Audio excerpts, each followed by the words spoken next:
this occasion. Where are you? Is the first question asked by God to Adam. The first question in the Bible, where are you? Now, my wife constantly asks me, where are you going? Even when I get up from the chair to go into the other room. I do remember my mother, however, greeted me at the end of the school day with a better question. She always asked, did you ask good questions today? In his excellent business primer, Leadership Without Easy Answers, Ron Heifetz defines leadership as the ability to ask the right questions. Throughout his writings, Heifetz often suggests that we should continually look at model leaders.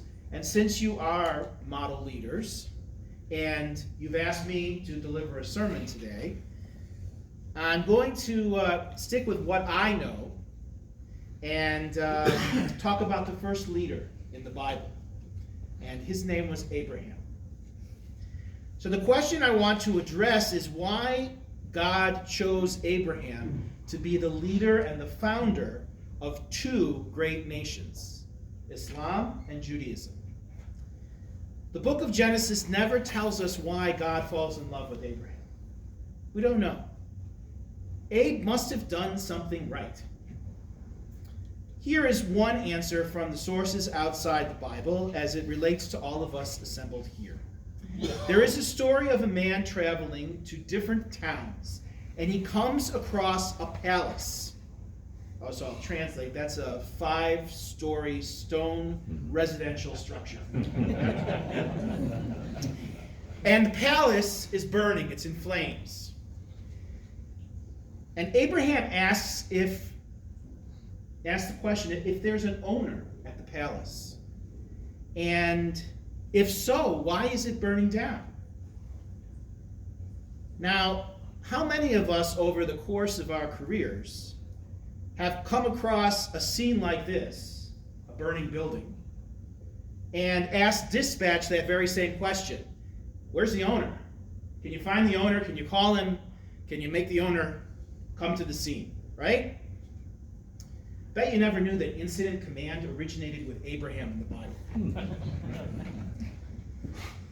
So the owner of the building shouts down from the second floor. Okay, so now we have a search and rescue situation. And he says, I am the owner of the building. And Abraham was like that traveling man. He saw the world was on fire with injustice, and asked if no God cared. And God then says to Abraham, I am the owner of the world. Presumably, God is asking Abraham for help in correcting the injustices of humanity, just as the owner of the 5-story stone residential structure is asking us to put the fire out. Like Willy Wonka, whose fears are alleviated when a repentant Charlie kindly returns the gift of a special candy, so shines a good deed in a weary world. God presumably is relieved that a human, Abraham, has finally asked the question that will make all the difference. I care, he says. I care, God. And now it's time for us to get to work. But I'm helpless to put out the flames by myself, so I will depend on you. You have probably heard the story of a very religious man who was once caught in rising floodwaters. He climbed onto the roof of his house and trusted God to rescue him. A neighbor came by in a canoe and said, the waters will soon be above your house. Hop in and we'll paddle together to safety. No thanks, replied the man. I've prayed to God, and I'm sure God will save me. A short time later, the fire department came by, and the waters, they said to him, will soon be above your head, so hop in and we'll take you to safety. No thanks, replied the religious man. I've prayed to God, and I'm sure God will save me. A little time later, there's a medevac helicopter hovering overhead. It lowers down the rope ladder and said, the waters will soon be above your house. Climb the ladder and we'll fly you to safety. And the man says what? No thanks. I'll be fine. I pray to God and God will save me. The floodwaters continue to rise until soon they reach above the roof and the man drowns.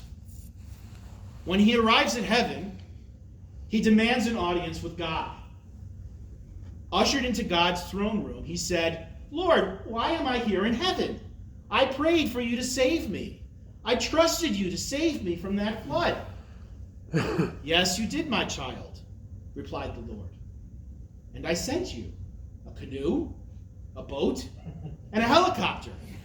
And you idiot, you didn't get in. It's one thing to behold order, beauty, or meaning, and be led to an awareness of God. We've all had that experience.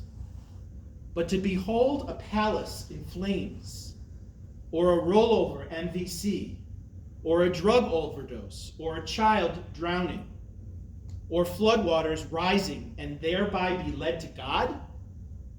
What are we to make of these bold and disturbing stories that we have all experienced way too often? Perhaps Abraham is like the person who sees a beautiful building and realizes that it must have had both a wise architect and a devoted owner. But since it's being left to burn, he imagines it to have been abandoned. Here Abraham senses order and confronts chaos at the very same time, much like we do in our jobs. Like many of us who spend our time trying to bring order to chaos. Abraham discerns powerful reasons to believe and powerful reasons not to believe. But back to the burning palace. Yes, fire and rising floodwaters, disaster can be a bad thing. On the other hand, it can also be a good thing. Country singer Garth Brooks said that you won't get to love standing outside it. You won't get to love standing outside it.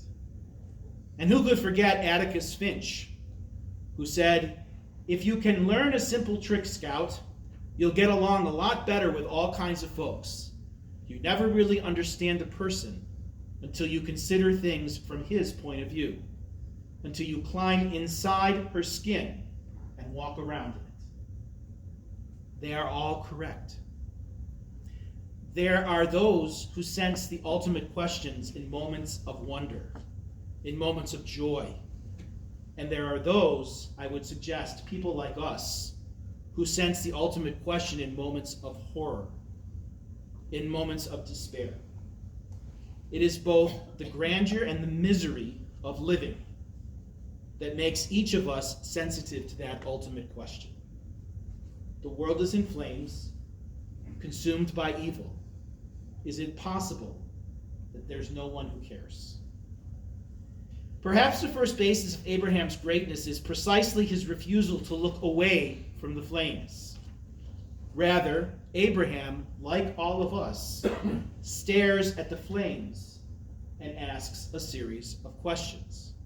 Now, I don't think he was asking what color the smoke is or which way the wind is blowing. Those are questions that we ask, right? Abraham refuses to turn away. When faced with disaster, Abraham cares.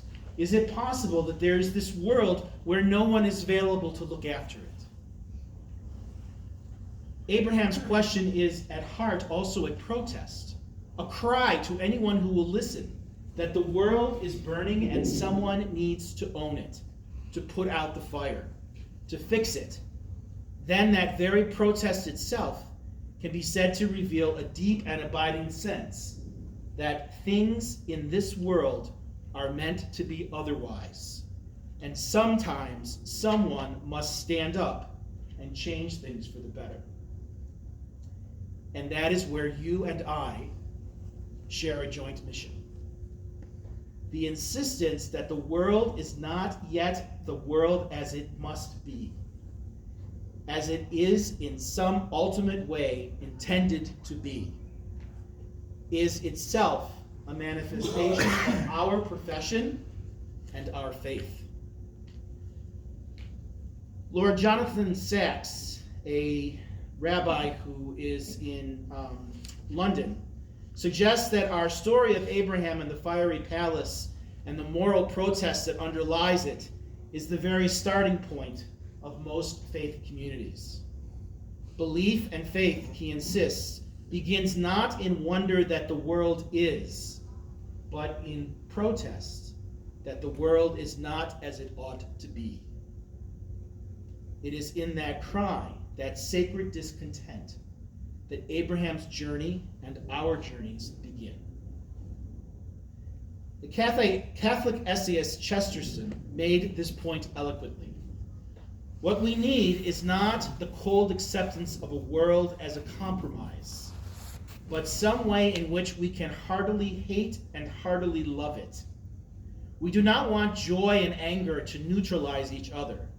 We must feel the universe at once to be an ogre's castle, to be stormed, and our own cottage to which we can return at evening. It is Abraham's achievement to have stormed the castle and made it back home. In responding to the world in both wonder and indignation, he became Abraham, party of the covenant, father of nations, and paragon of mature faith. Now, I think the modern-day philosopher Garth Brooks said it best when he wrote the song Standing Outside the Fire. In the song, he points out that if you forever stand outside the fire, it's true, you'll stay cool. You'll never get a scar. You'll never experience the pain of being burned. But he says, love does not allow us to stand outside the fire. Love draws us into the fire. Life is not tried, it is merely survived if you're standing outside the fire. New York City Fire Department Chaplain Michael Judge said the following words on September 10th, 2001, to the men and women of Engine 73 and Ladder 42 in the Bronx, September 10th, 2001. You do what God has called you to do. You get on that rig, you go out and do the job. No matter how big the call, no matter how small. You have no idea of what God is calling you to do. But God needs you. God needs me. God needs all of us. God needs us to keep supporting each other, to help each other, to cry with each other, to be kind to each other, to love each other. We love this job. We all do. What a blessing it is. It is a difficult, difficult job, but God calls you to do it. And indeed, God gives you a love for it so that a difficult job will be well done. Isn't God wonderful? Isn't God good to you? To each one of you and to me. Turn to God each day. Put your faith, your trust, your hope, and your life in God's hands. God will take care of you, and you will have a great life, and you will be a blessing to all. Amen. Are you merely surviving? Join Abraham. Join me, and get a little closer to the fire. You will never, ever be the same again. Thank you.